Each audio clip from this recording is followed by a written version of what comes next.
Hynek Dostal was 27 years old when he began teaching at the parochial school in Spillville. The school building was built in 1871, but it still stands today. The exterior looks much as it did a century ago.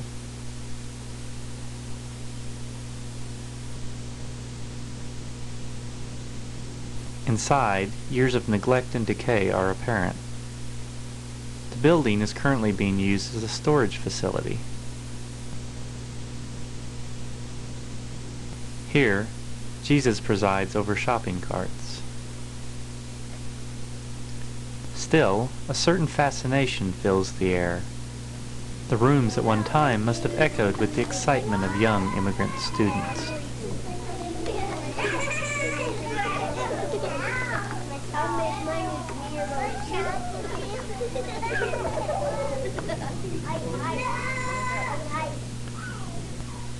This family photograph, taken in front of the Spillville schoolhouse in 1900, shows most of the Dostals who had arrived by that time. Pictured from left are Joseph, Hynek, Valinka, Anna, Josephine, and Ludmilla. The parents had not yet arrived, which would indicate that the children made the transatlantic voyage on their own. When Ludmilla was very young, she came to America with a note pinned on her back stating her name and where she was to go. All the Dostals who lived in Iowa in 1900 could read and write English, but Valinka and Anna couldn't speak it. By the turn of the century, the schoolhouse had become overcrowded. 100 children were packed into only 2 small classrooms.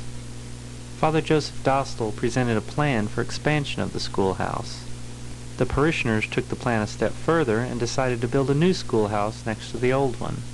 The new brick schoolhouse has since been torn down.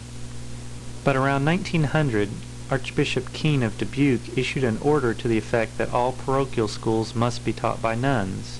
Forced out of his job, Hynek moved to Chicago, where he was an associate editor of a daily paper for a short amount of time.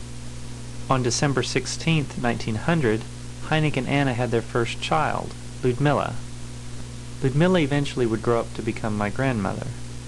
Hynek moved to South Dakota by himself, to the town of Yankton, where he ran a drugstore for a Dr. Sabiakin Ross. Supposedly, Dr. Ross was an alcoholic and bilked Hynek out of $800. Hynek then returned to Spillville to be with his wife and new baby.